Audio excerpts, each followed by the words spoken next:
Hello folks and welcome to TK Power Sports. Today is a fun summer day because we have a pair of Waverunners, a new one and an old one. This is the 2025 Waverunner JetBlaster Limited, and this is my 1996 Yamaha Waverunner WaveVenture 700. And in this video, we're gonna compare them. So we're gonna look at all the features and then talk about everything that has changed over 30 years of Waverunner design. And of course, we're gonna go for a ride. I'll tell you which one handles better and which one's quicker, so make sure you stay tuned.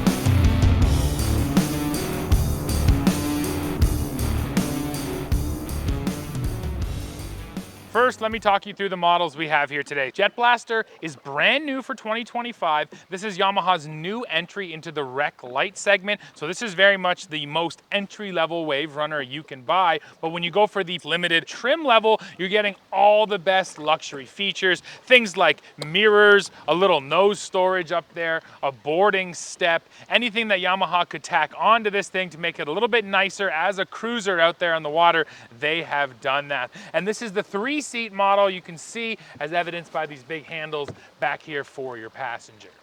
And this is the WaveVenture 700. So the WaveVenture was introduced in 1995, and it was very much a signal of things to come for the PWC industry. That's because this was the largest unit that Yamaha had ever built, and that's the feedback that they were getting. Folks just wanted a nice, friendly, approachable PWC that they could take a bunch of people on and a bunch of stuff and have a nice weekend cruise. And up until that point, PWCs were much more about fun, aggressive riding, so they were a lot shorter, a lot skinnier, and that inherently made them tippy as well. Yamaha's answer was the WaveVenture, and fast forward 30 years, most units on sale today look like this one. They're large and they have a lot of storage and big comfy seats because people haven't changed. That's what the majority of buyers want in the PWC market, an approachable machine that they can take out on the water with their family and friends. So like I said, this model in the mid-90s was very much a signal of what was to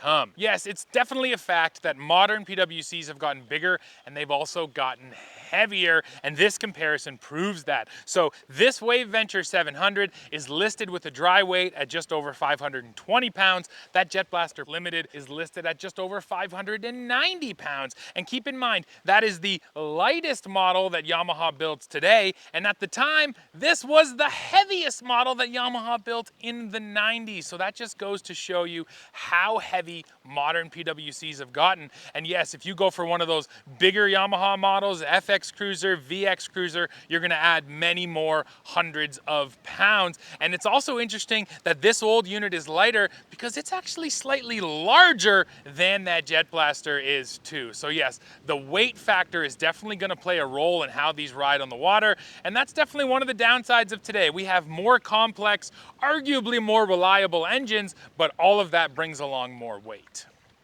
Let's go through the exact size difference now, and once again keep in mind the JetBlaster is the smallest sit-down model that Yamaha currently makes, and back in '96 the WaveVenture was the largest model that they made. So this JetBlaster Limited comes in with an overall length at 118.1 inches, while the WaveVenture is 2 inches longer at 120 inches. Looking at the beam, or otherwise known as the width, that on the new model comes in at 44.9 inches, where the old WaveVenture is wider. And overall height on the JetBlaster is listed at 44.1 inches, and there is no height officially listed on the old WaveVenture, but just eyeballing them, the handlebars definitely come up taller on the new model, but the seats seem to sit right around the exact same height. The big difference is that the seat on the new model is much skinnier, and that's going to be a lot easier for you to grab with your legs, where the old WaveVenture is just a big, wide, comfy couch seat. Let's do some walk-arounds now and look at the specific features. So here's my WaveVenture. It takes fuel right up here at the bow.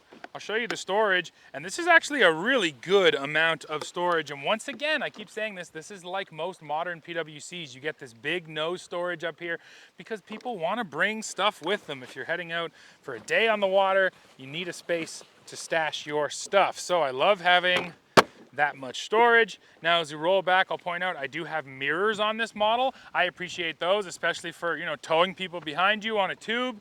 It's nice to have those mirrors there to keep an eye on them. Now, looking here, I actually do have a digital screen on my model, which is nice, and the fact that it still works is really nice. When I was looking through used Waverunners, a lot of people mentioned that the screens just stopped working or they go wonky. Well, mine actually still works perfectly, so I was happy to find one that still had a good screen. Now, looking at the handlebars, things are similar, but not exactly the same. So one thing that hasn't changed even a little bit is the key, and even the key design is the same. And I guess this isn't even really the key, it's just the breakaway switch. But yeah, that is the exact same on the new models. And then I have my start stop button right up here on the bars. That's basically the same as the new models. But on my old model, I only get a throttle over here on my right side, and I have forward and reverse, but that's controlled by a handle over here on the side of the Waverunner. Whereas on the new models, you get a lever up there for forward and one for reverse. So that's definitely different. And of course, there was no neutral in 1996 on any Waverunner, so no, I don't have neutral. Actually, I was happy just to see reverse, because even reverse in the 90s was not a common feature on PWCs. So now moving back, one thing you're not going to see on the new models, right here I have my fuel cutoff switch, including the fuel reserve tank, and yeah, reserve tanks just aren't a thing anymore. And then right here I have my choke, and this thing does need to be choked because of course it is a two-stroke. It's oil injected, but it's still just a two-stroke, and same thing, that has totally gone away. All modern PWCs you're going to find are going to be four strokes. Now, getting all the way around to the back, I do have sort of a little swim platform back here, which is nice. One thing I notice is how these decking materials have changed. Up here in the footwells, this is basically just a hard plastic. And then back here, this is more of a soft material, but it's not as grippy as the modern materials they use, sort of that neoprene material. So that is nice. And then at the very back, yeah, there is no reboarding step. That just wasn't a thing in the 90s. Now let me peel the seat off for you, and I can show you under the rear seat, we actually get a massive storage bin. I love to see that. You'll also notice everything does have a rubber seal around it, so that should keep the water out. And for 30 years old, these seals are actually in pretty good condition. And then I'll peel the front part of the seat off to reveal that guy. So that is a 701cc twin engine making 80 horsepower. And the one interesting thing on this unit is it has dual carbs. So you're getting, one carb per cylinder. And this unit that I bought has over 250 hours on it. It has been rebuilt at least once. And you know what? Everything's been perfect so far since I've owned it. Sure, it's still a 30-year-old engine. It needs to warm up a little bit. It does need the choke if it hasn't started for a couple of days. And it can bog a little bit. I've had a little bit of a bogging issue, but for the most part, it has run seamlessly. So that is one thing that these 700s are known for, is their reliability. And I've only owned this thing for about 2 months now, but in my experience so far, yeah, it's been absolutely reliable. And that's always nice to say about a machine that's 30 years old. So that's it for this old guy. Let's go take a look at the JetBlaster now. Now let's go over the features here on this Limited. And the first thing I want to mention, and this is, again, brand new for 2025, this JetBlaster now uses a polypropylene upper deck. So essentially everything above the water is all composite plastic. Now they still use fiberglass down there for the hull. And of course, back in 1996, that entire unit was fiberglass. But this is just another thing to sort of illustrate how heavy these units have gotten. This thing is half built out of plastic, and it's still heavier than my old model is. Now let's go through the actual features. So first of all, we are getting a nose storage here in our Limited model, but it is absolutely tiny, just enough for, I don't know, a phone or a wallet or a very small bag. So yeah, not a ton of storage up there. Now as we roll back, I already mentioned we are getting mirrors here. We're also getting the Bluetooth audio system, and the cool thing with these speakers is they're actually removable, so I'll remove that one for you. They just slide right off, and then you can take it with you. This will also float in the lake, so if you're out on the water swimming, you can float it next to you and bring your music. And now you might have also noticed they both have their own controls on them. So they're separate speakers, but then they can pair with each other. So you pair your phone to one speaker, that speaker sends the signal to the other one, so then when you're out there on the water, you can actually be listening to music with both of them. And Yamaha also says that you can receive phone calls using these out on the water, and I'm curious how well that works. Let's give it a try. Hello. Hey. How's it going? Good, how you doing? Good. How well can you hear me right now? Like, okay. Okay, I'm on the Waverunner, and it's got a microphone in it, so I just wanted to call you and see how well it worked, because I can hear you pretty good. I'm just idling here, but that's not bad, really. No, that's cool. All right, hold on a second. I'm going to start riding. Let's see how it sounds. Can you still hear me? Yeah. Can you hear me now? Yeah. That's wild. You're hilarious. Is it super noisy on your end? Yeah, a little bit. Like, I can tell that you're out doing something. Well, you know what? That's a lot better than I thought it would be. Pretty impressive. All right, well, thanks. You were the guinea pig, and now you'll be famous on YouTube. Nice.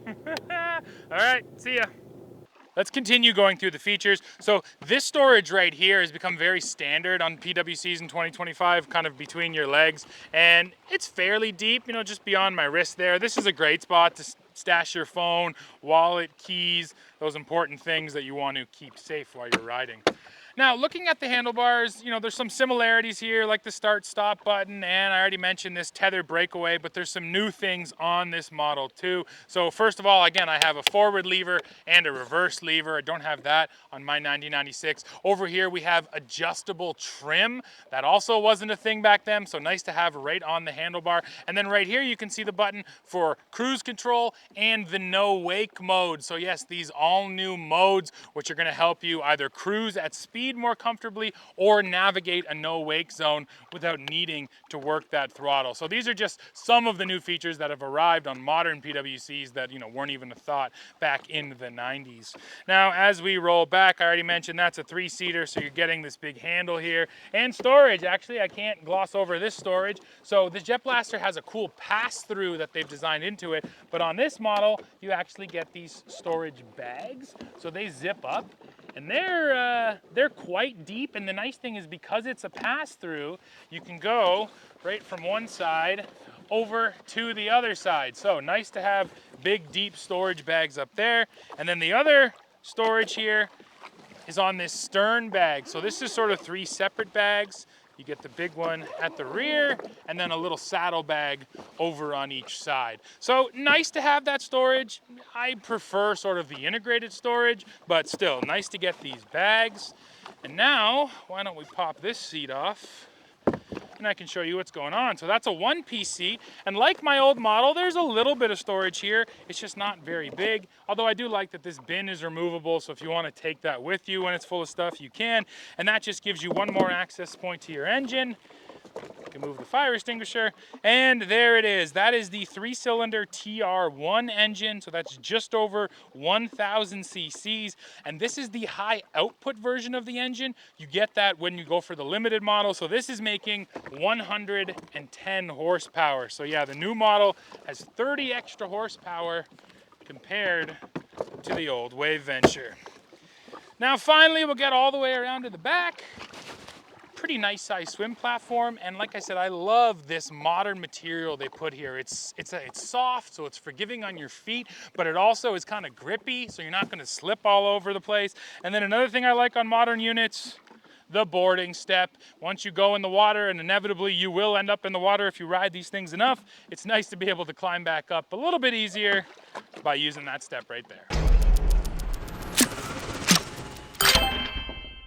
All right, folks, now we're out here on the lake. I'm starting on the new Waverunner, and I'm going to talk through just some of the general differences, sort of new versus old. And the big thing that comes across to me with the new one is just how much easier it is to control in a whole number of ways. So first of all, this unit has neutral. So if I'm just to pop that left handle, I go into neutral, And essentially this thing will then just stay in place, which is really nice. Once you get on an old unit, you realize when you're always in forward, you're always on the move, you never have a chance to just sort of stop in place. And you get used to that with, you know, any other road going vehicle. So neutral is nothing new in the PWC industry. It's been around for quite a few years, but it wasn't around back in the 90s. So I appreciate that. And then yeah, just the control, the fact that if I want full reverse, all I got to do is grab on this left lever and I get full reverse. That's really nice. You don't have to fiddle around with that handle like on my unit. And then another thing I noticed is on the old 90s unit, there's an actual throttle cable. So you're really kind of squeezing and it takes more pressure from your hand, where here, these things take nothing to squeeze at all. So that's not a good or a bad thing. It's just one of those differences. On the old unit, you get more feedback from that throttle because of that cable. So in every way, the new unit is just sort of easier, not to mention some of the features. Cruise control is nice, no wake mode is nice, and then TDE docking mode. This is one of my favorite features on a Waverunner. You press TDE forward and it just creeps you forward into the dock. You can see me coming into a dock using it right here. It's so nice to have, and when you're new to riding a PWC, docking is definitely the toughest thing to learn. It's one of the most intimidating things about boating in general. And then when you have a jet boat, or in this case, you know, a PWC with a jet on the back, you realize that when you're in the water, unless you have forward thrust, you have no steering. So that makes docking tricky. So for all of those reasons, I love that Yamaha has a special docking mode on these new models. And of course, back in the 90s, there was nothing like that. So my model is way trickier to dock. You kind of have to go forward, reverse, and then kill the engine right at the right moment. So I appreciate the general ease of use that has arrived for Waverunners. So now let's talk about what it's really like to ride. Let's get some speed.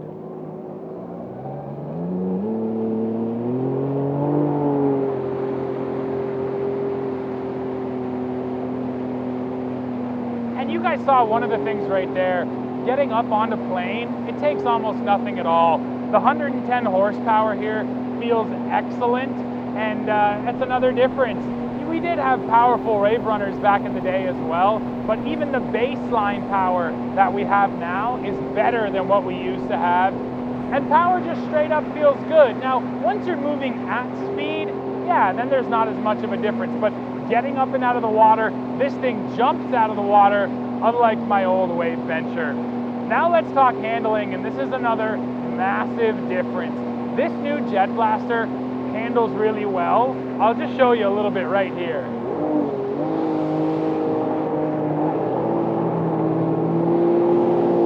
Absolutely digs into the water, and it really does bite the water, and that's the biggest difference I feel. With the new Waverunner, and I've been on lots of new Waverunners, Sea-Doos, jet skis, they're all fairly similar. They have a tendency to really dig into a corner, bite into the water, and that equals sort of G-forces in your body and just a tighter turn, so you feel like you can make more aggressive turns. When I'm on the old Waverunner, it feels like it's just skimming across the top of the water, so it'll still make a turn, but nowhere near as tightly or as aggressively as a new model. And now when it comes to just cruising in a straight line like this, again, this is when you don't feel those differences. They're not as apparent. And I gotta say about the JetBlaster Limited here, it's comfortable, man. I fit on here good. I like that the seat's kind of skinny, so I can really squeeze my legs and grab onto it. And then I've had a bunch of passengers on here, usually my kids up until now, but they love the back seat as well. Lots of space back there. They like the handles. So this is sort of the overarching takeaway, and I do think it applies to just about every new PWC. If you buy something brand new, it's just going to be easier to ride in just about every sense of the word.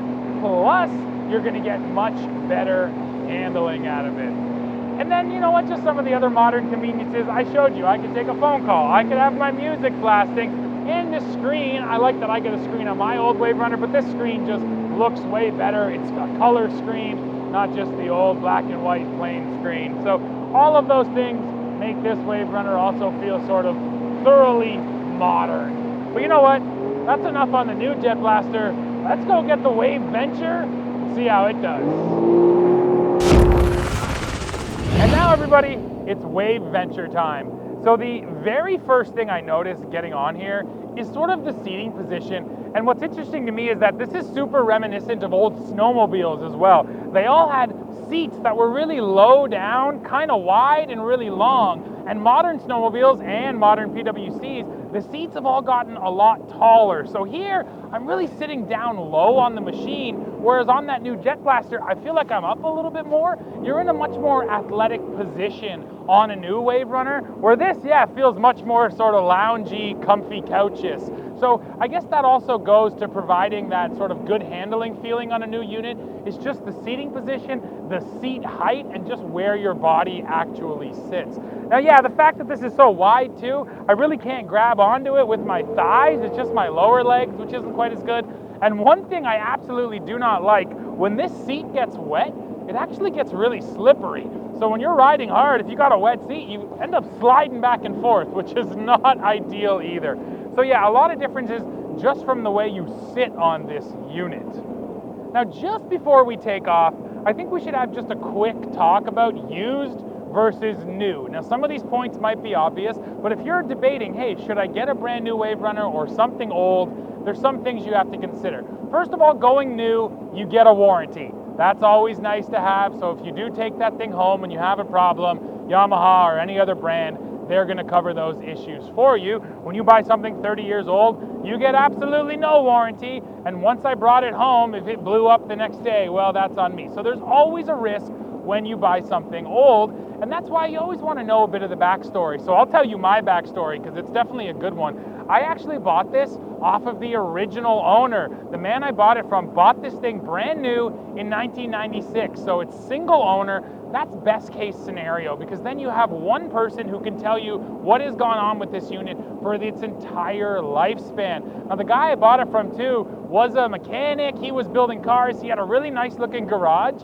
and I'm telling you that because it does matter. It made me feel confident that this is a guy who knows how to take care of a machine. He did all the work on this thing himself too, so that made me feel good. And again, he was able to tell me what it was like brand new, some of the issues he's had with it over the years. So buying something used is always a gamble. My best advice is just get all the information you can. Ask them, what problems have you had? What work have you done? So then when something comes up for you, you can then sort of attack it with a little bit of knowledge. So buying something used, it's always a little more nerve-wracking, no doubt, but then you have to go to the biggest advantage. You're gonna save a ton of money. This WaveVenture 700, I paid $2,900 Canadian for it. I feel pretty good about that. Looking on Facebook Marketplace and other places, you can easily get a PWC right around $2,000. That's a little, beat up. Where this one, because it's so nice and the plastic and the stickers were so good, plus it runs so well, yeah, at $2,900, I felt like I got a pretty good deal on it. And right now I have 272 hours on this motor. It's been rebuilt once, but just reading online, some guys say they'll get 900, 1,000 hours out of one of these units with a couple of top-end rebuilds, so pistons and rings. So yeah, there's no reason why this shouldn't last me a long period of time, and I didn't have to drop all that money. So these are the questions you have to ask yourself, sort of, what am I looking for, and do I want to save the money, and also do I want to take the risk? The other thing you have to factor in to that conversation is the simple fact that with the PWC, I already told you, the JetBlaster handles way better, it's quicker off the line, it's more thrilling, but overall, I would say it's not that much more fun than my old WaveVenture 700 is. And now why don't we get up to speed, and I'll tell you why I think that. Now, before I talk about how fun it is, let me tell you about sort of the real details on how it rides. And yeah, it doesn't handle nearly as sharply as the JetBlaster. When I throw this into a corner, it sort of loafs into the corner. It just gently pulls into that corner. The JetBlaster, that thing bites into the corner. So again, the G-forces on my body here are never that high. I don't feel like I have to hold on for dear life like I do on that new unit. So that's one of the big differences. The other thing right here is just overall power. Yeah, it takes me a while to get up and out of the water. When I'm doing some of those fun tricks, when I lose all my speed, it's not like it just jumps back up and takes off. It takes a minute. So yeah, arguably you could say, because it doesn't handle as sharply, because it's not as quick, it's not as much fun. But here's where the conversation gets more nuanced. when it comes to PWCs specifically, once you're moving at speed, they're all kind of the same. Some people might argue with me, but when you're not pulling crazy tricks, when you're not moving at slow speed, when you're not looking at storage and yada yada, cruising along the water, yeah, this feels super similar to the new one, and I'd say it's basically just as much fun. And yeah, sure, it doesn't bite as hard. That doesn't mean I can't do awesome power slides and other cool moves. So it's one of these things where the new one handles better, it's more aggressive and more powerful, no doubt. But to me, personally, this is my opinion, this is just as much fun. This thing will put just as big of a smile on my face out here for a day of riding. And right now, I have little kids, so it's one of the reasons I bought this. My kids love it. And do you think they care how tight the handling is? No, they just want to go for a fun wave rider or wave runner ride. So again, this is where the conversation is more nuanced. The new one's better in a lot of ways, but overall fun factor, man, I'm absolutely loving this WaveVenture 700, and you have to consider that when you go out there and decide to spend your money on one of these units. And by now, I'm sure you're actually wondering, well, which one is quicker if you line them up and race them? Take a look at that right here. Okay, folks, time to try a drag race. We got Dad over there on my old Waverunner. He's the lighter rider, so we put him on the less powerful unit to give it a chance. I'm over here on the new JetBlaster.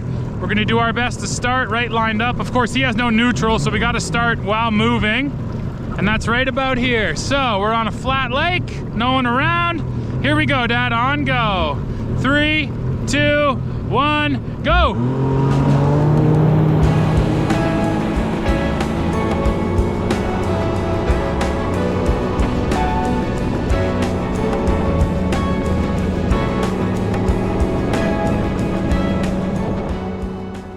Well, folks, we have come to the end of this video, and what have we learned? Well, I think we can say definitively the new Waverunners, new PWCs handle way better than the old models do. They have way more features and just more power. So all of those things definitely do equal a more thrilling ride, in a lot of ways a more comfortable ride. But these are the questions you have to ask yourself. Is that really what you're looking for? Or are you okay going with something 30 years old that I think is going to deliver just as much fun out on the water? Now, of course, you're going to have a few issues. It's a 30-year-old machine. Mine likes to bog down sometimes, but I'm willing to deal with that because I didn't have to pay, over $15,000 for a brand new Waverunner. So these are all the questions you have to ask yourself. If you're asking me, well, I made my decision. I'm going with the used unit. Plus, I just love this retro 90s styling, right? So yeah, folks, that's it for this one. Now, of course, I need to hear from you. Let me know which one of these Waverunners you would choose and what you think about everything you've seen in this video. As always, while you're down below, don't forget to hit like, hit subscribe, hit join to become a member, and then come right back here to TK Power Sports and see what we're testing next. And if you'll excuse me, I got lots more riding to do. See ya!